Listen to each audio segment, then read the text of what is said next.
Hey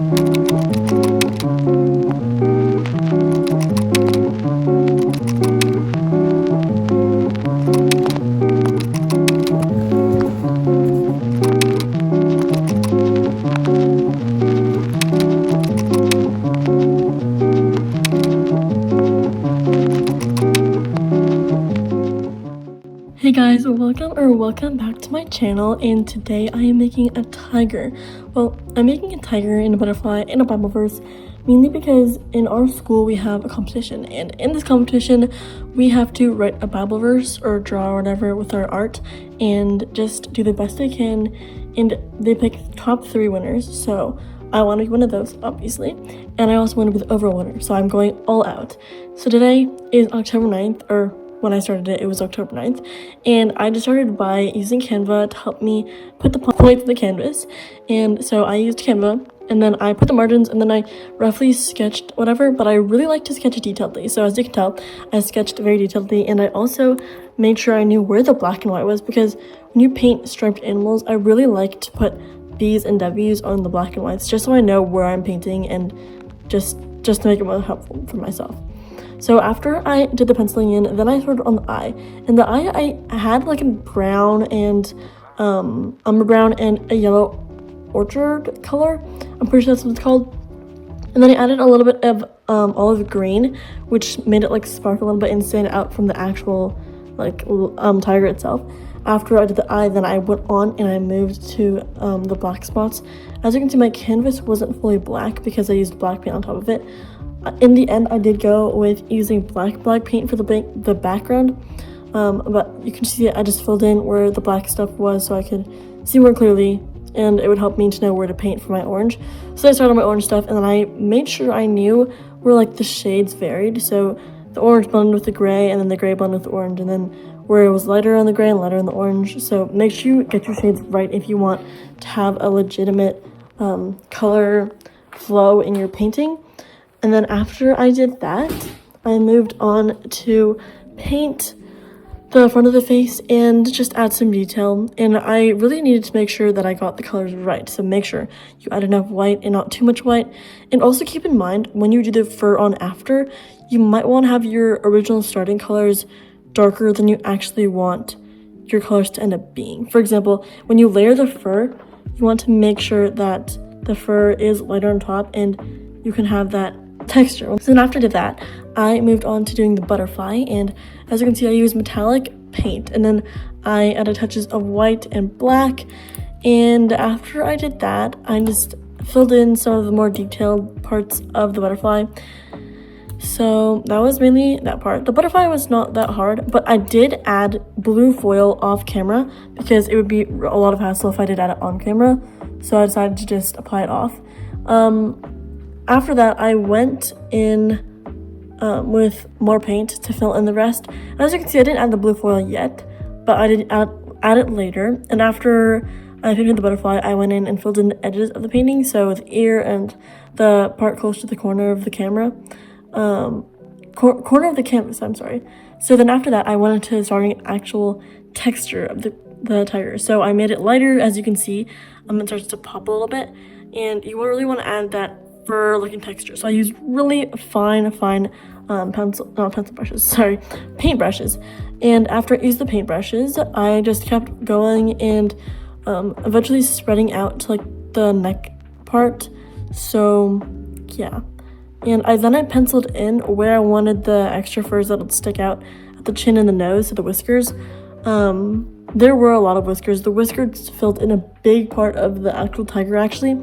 As you can see, like the black part on the cheek, that's where all the whiskers went. Not good, what am I saying? So, yes. And then after that, I just kept painting, and you'll see that for the next while. So I'll just stop talking, and you can enjoy it while I fill it in.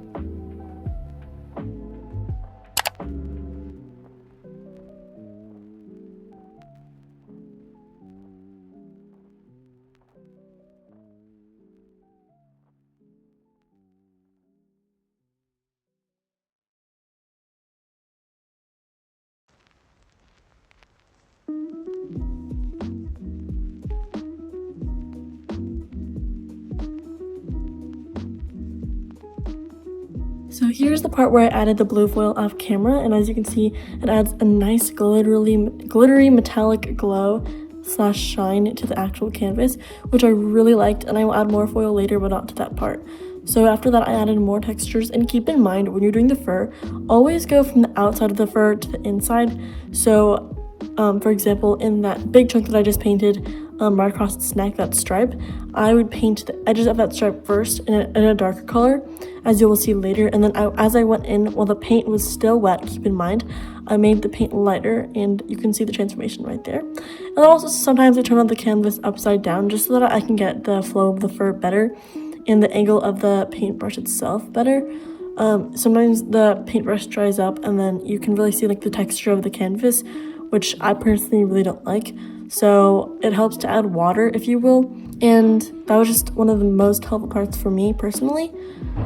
So if you want to do that, you can do that. And if you don't want to do that, that's totally okay.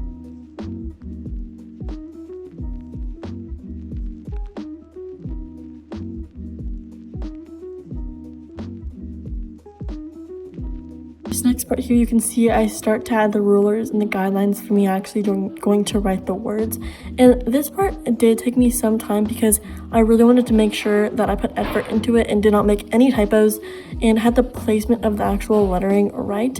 I was contemplating making the lettering really small, but then in the end I decided to actually make it bigger so that it filled the canvas, so it didn't actually look that awkward. So then you can see me just filling in the white lettering, and I did put gold foil on, or golden leaf on the peace and take heart words, just because I like them to stand out, just because they're kind of like the motto of the actual verse itself, because the verse is personalized to our house. So after I did that, then I just went in and filled in all the letters, and I was kind of rushed for time, so I just did it a little sloppily, but it looked fine, so there wasn't that much of a problem there.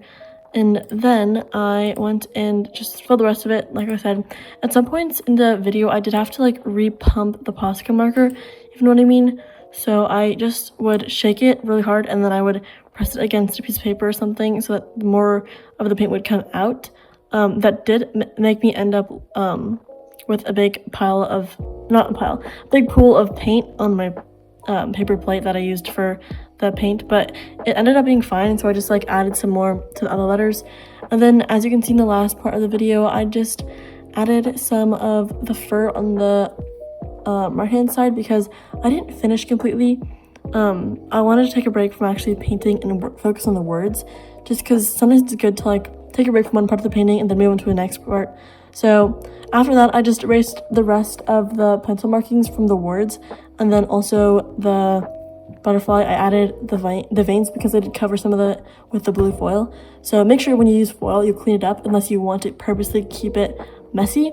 For example, in my words take heart and peace, I specifically left it a little rugged so it stood out from the white words. That's what I wanted, so that's what I did. But if you want it clean, I would suggest to use black paint to touch it up, or black markers, or even if you just gold metallic paint and just paint in the rest, that will also help. So it's your choice. I just decided to leave it like that because I didn't have time and I wanted to leave it like that. Anyways, that's like the end, and I hope you guys really enjoyed this video, and stay tuned for more. Don't forget to subscribe and comment and like this video.